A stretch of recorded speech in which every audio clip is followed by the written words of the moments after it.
Ах, это маленькая пятница, радость без повода начинает стучать в двери, а мы уже наготове встретить ее теплыми объятиями. Наступила среда, и как же отрадно, что ее вы решили провести в нашей компании. Студия 11 приветствует каждого по ту сторону экрана. И вот чем порадуем в первой части этого выпуска. Там на неведомых дорожках вспоминаем солнце русской поэзии Александра Сергеевича Пушкина. Под пристальным вниманием гериатра, как в коме развивается специализированная медпомощь пенсионерам. Стиль в деталях, на что обращать внимание при подборе весеннего гардероба. У лукоморья дуб зеленый, золотая цепь над убитом, и днем и ночью кот ученый все ходит по цепи кругом. Начать наш выпуск со строк известной пушкинской поэмы «Руслан и Людмила» мы решили не просто так. Ежегодно в начале февраля принято вспоминать Александра Сергеевича Пушкина, гения русской литературы. А все потому, что 10 числа этого месяца в 1937 году в результате роковой дуэли солнце русской поэзии навсегда ушло в закат. Пушкин прожил всего 37 лет, но за столь короткую жизнь он явил этому миру сотни произведений.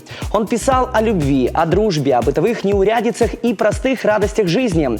Он воспевал русскую природу, обращался к человеческой нравственности. Из-под пера Александра Сергеевича родились повести, романы, баллады, сказки и стихотворения. Только представьте, более 700 лирических произведений, которые отличились одухотворенной радостью. И если вдруг вы еще не прониклись идиллией пушкинского слога, февраль – лучшее время сделать это. К тому же, кроме эстетического удовольствия, поэзия может принести нам еще и реальную пользу.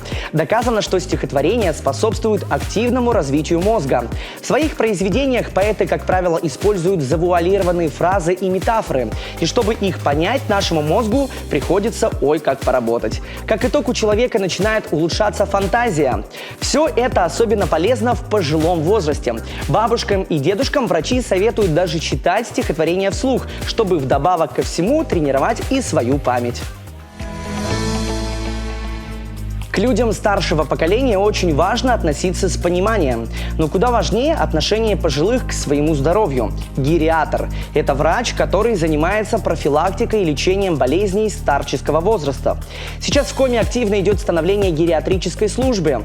О ее работе, здоровье старшего поколения и другом Алена Туркина пообщалась с главным внештатным гериатром коме Натальей Дубовой.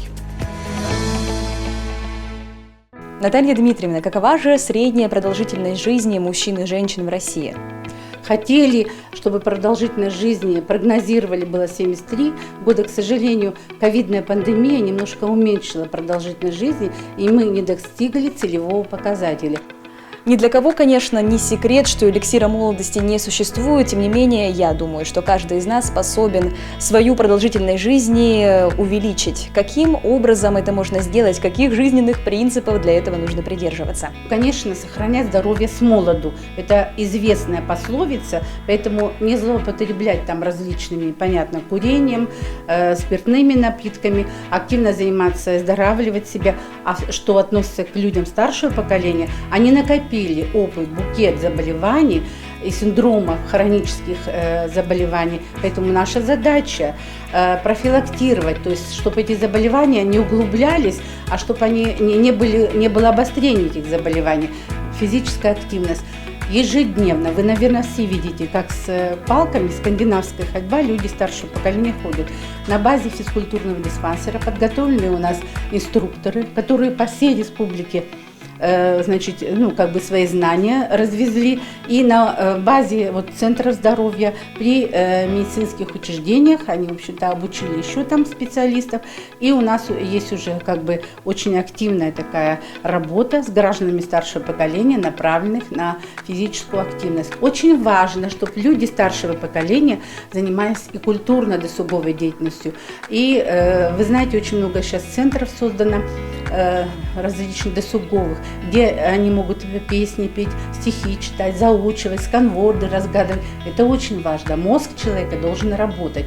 и когда он прекращает работать, старение усиливается. Наталья Дмитриевна, гериатрическая служба Республики Коми активно сейчас развивается. Это можно будет увидеть на карте, которая за вами находится. Расскажите подробнее, что она в себя включает, какие специалисты работают на базе этой службы и сколько вообще этих специалистов сейчас?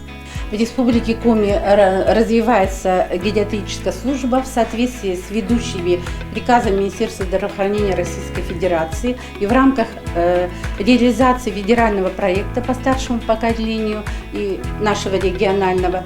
Она направлена на то, чтобы был создан главный центр, это республиканский центр, на базе которого вы сейчас находитесь, и, который оказывает организационно-методическую помощь в открытии гериатрических кабинетов во всех районах и городах республики, и гериатрические койки, где находятся и лечатся у нас граждане старшего поколения.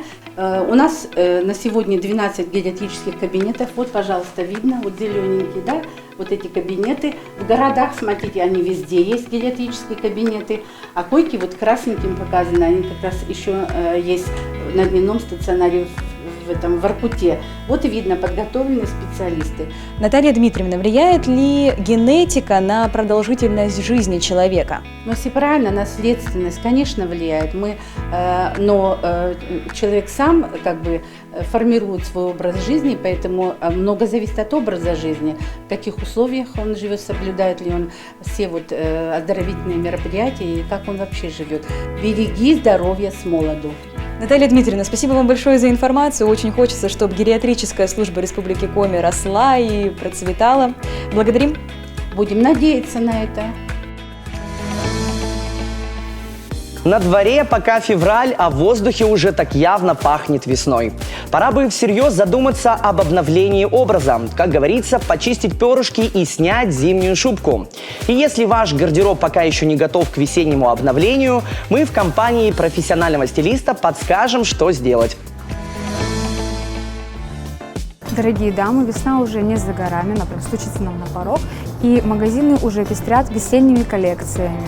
Сейчас в моде актуальны будут яркие сочные цвета, уходим от серости, будней, темной зимы.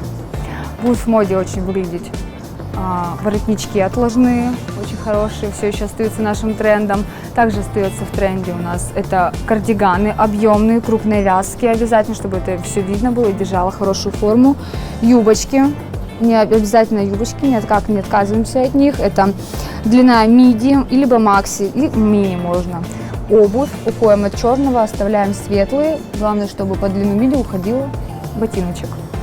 Данную нельзя бояться светлой обуви. Ее можно всегда подчеркнуть еще сумочкой. Аккуратно. Она будет гармонично и поддерживать. Также можно жемчугом подчеркнуть. Вот. Прекрасный осенний образ будет. Этот образ можно считать капсульным. Юбка будет также хорошо сочетаться у нас с футболками в дальнейшем, с рубашками, с пиджаками, с какими-то топами. Кардиган тоже хорошо будет работать у вас с джинсами, брюками и всем остальным. И, конечно же, рубашка с воротничком, она должна быть в гардеробе, даже если вы спортсмен, любите спортивную объемную одежду. Если мы оденем рубашечку и выберем с нее воротничок, это будет уже другой совсем уровень образа.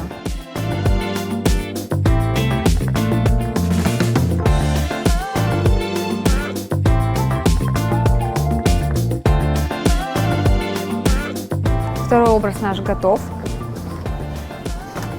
Он у нас уже более уличный, на нем присутствует пальто.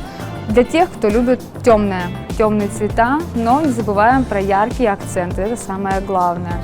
В этом сезоне будут актуальны береты, все возможные, яркие, чтобы выделяться, красиво было. Водолазки, они будут всегда, да, укороченные, всевозможные. Юбки.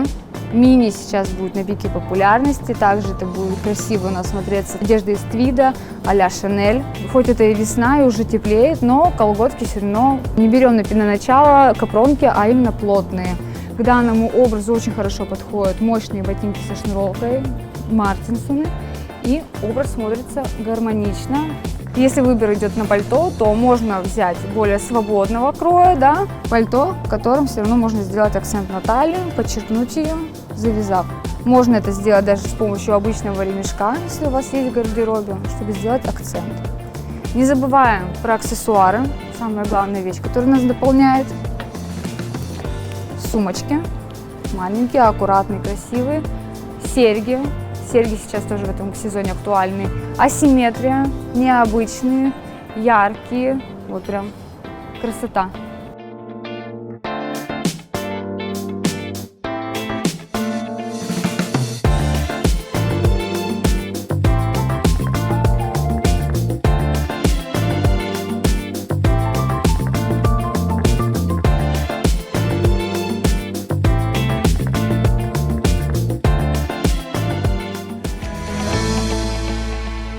Так, чувствую, сквозь экран вы уже приготовились проводить ревизию в ваших шкафах. Не спешите, друзья, впереди еще минимум 10 минут полезной информации от нашей программы. Увидимся через небольшую паузу.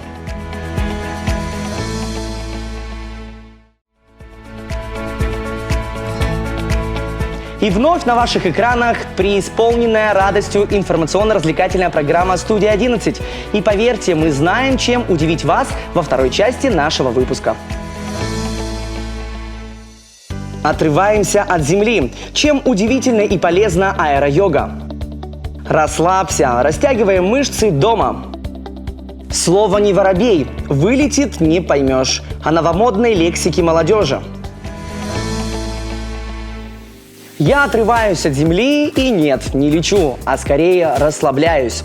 Такое возможно благодаря аэро-йоге. С помощью специальных гамаков под руководством тренера люди отрабатывают в воздухе элементы растяжки, йоги и пилатеса.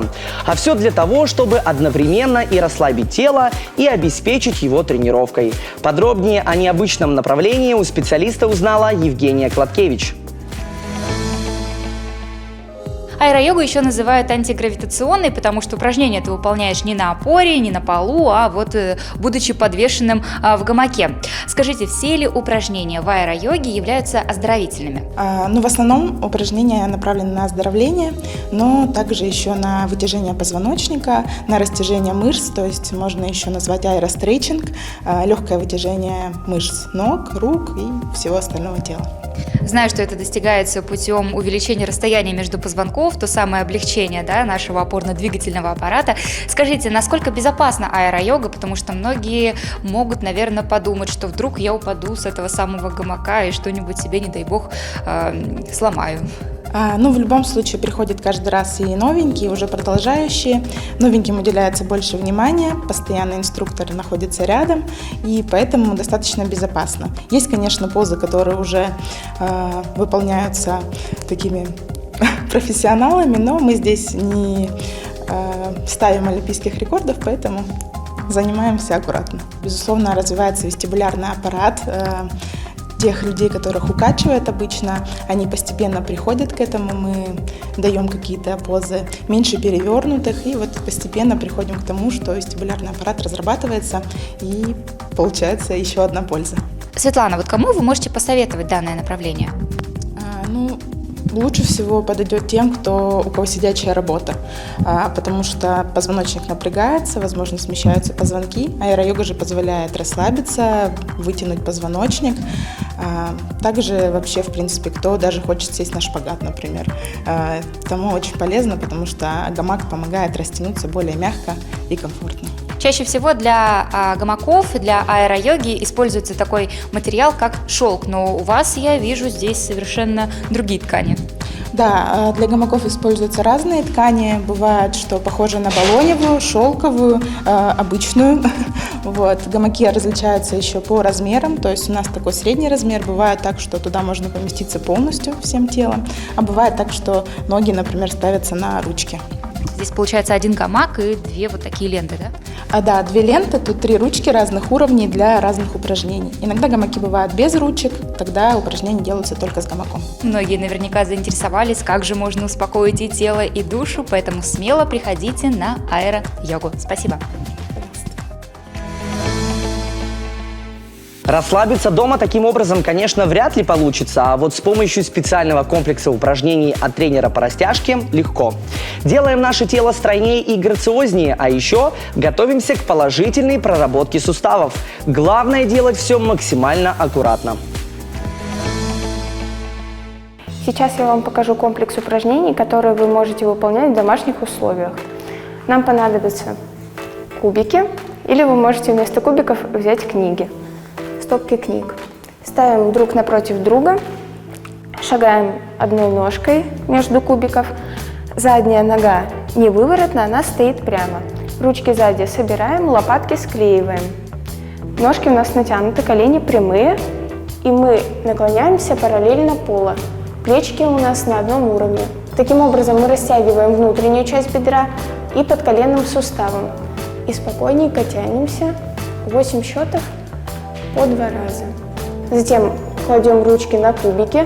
Все контролируем, чтобы спина была ровная и колени были натянуты. И только после этого мы потихонечку прижимаем корпус к ноге. И так стоим 10 счетов. Затем вытягиваемся и меняем положение. Следующее упражнение предназначено для начального этапа раскрытия паховых мышц. Мы садимся, одна нога у нас согнута, другая прямо. Колено согнутой ноги стремится к полу. Прямая ножка лежит точно перед нами, не в стороне. Бедра мы не выкручиваем, спинка ровная. Мы прижимаем руки к ушам. Согнутая нога, колено стремится к полу. Ножка прямая лежит точно перед нами. Мы наклоняем корпус точно к ноге и тянемся ручками вперед. 2 подхода, потянулись, затем опускаем руки, кладем на ножку и своими силами прижимаем корпус к ноге. Очень важно не закрываться и не округлять спину. Все делать с ровной спиной и тянуться носиком вперед. В этом положении надо просидеть минуту.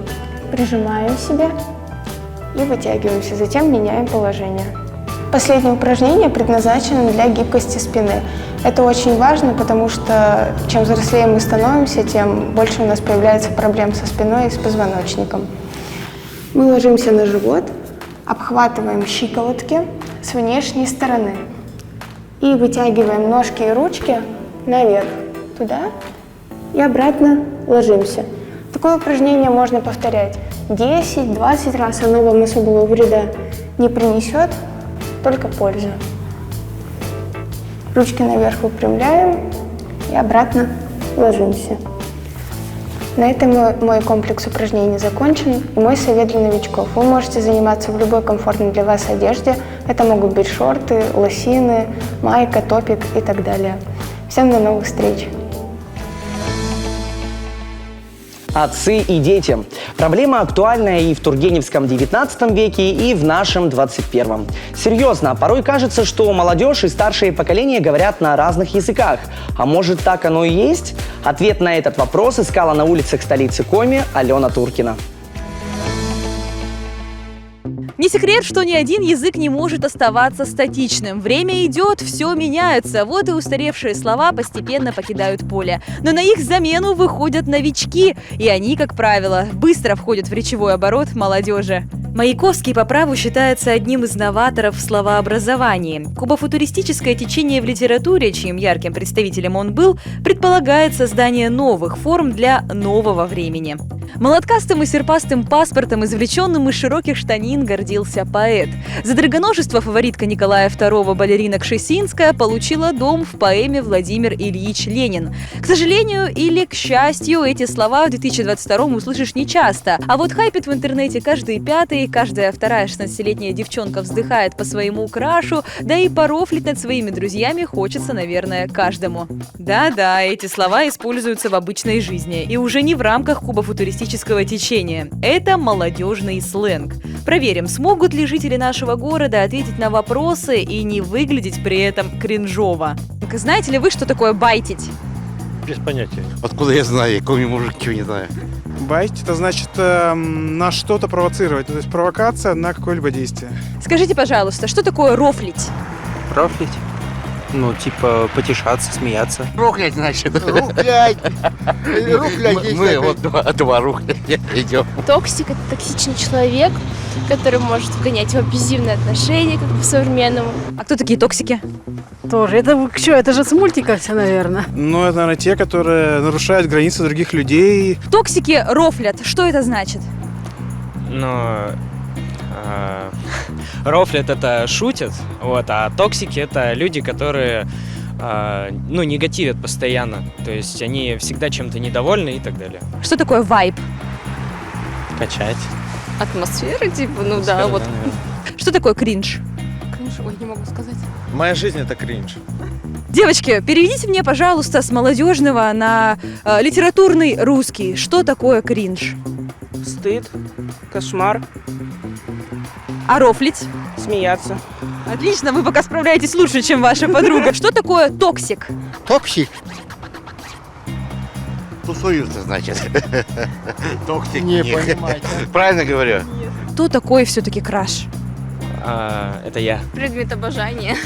Что ж, жители столицы отлично справились, даже не порофлить от души. Кстати, в отличие от устойчивых профессиональных жаргонов, молодежный сленг быстро меняется.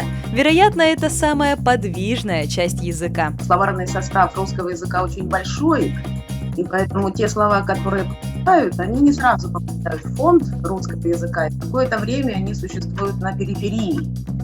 И как-то языком обкатываются, пробуются, и лишь небольшая часть слов попадает в вот этот самый фонд или словарный состав русского языка. Кринж, лол, рофлить. Я такие слова слышу только тогда, когда молодые люди разговаривают друг с другом.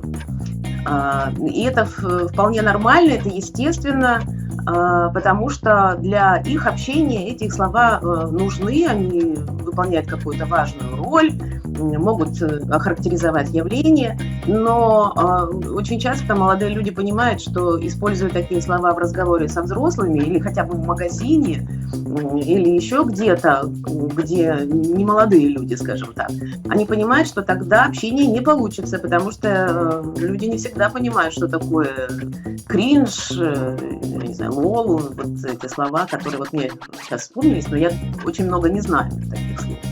Не знаю, поэтому и не пойму, а тогда и общение не получится. Подытожим. Новые слова, появляющиеся в нашем языке, это нормально. Вспомните даже свою юность. Думаю, на литературном русском вы говорили нечасто.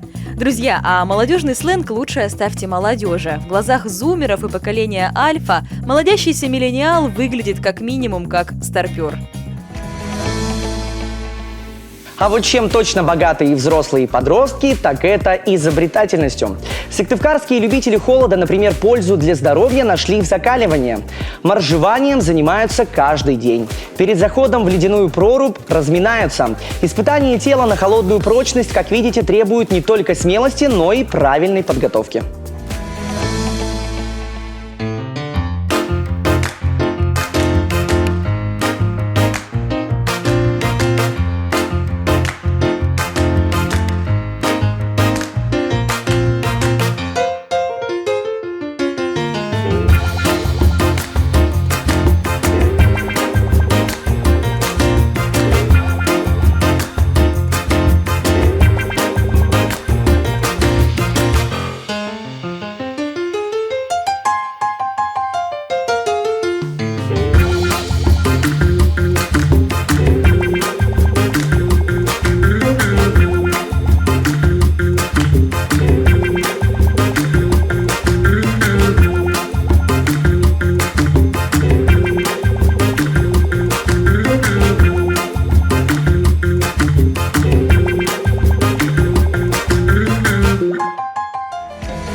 Как же много удивительных людей нас окружают.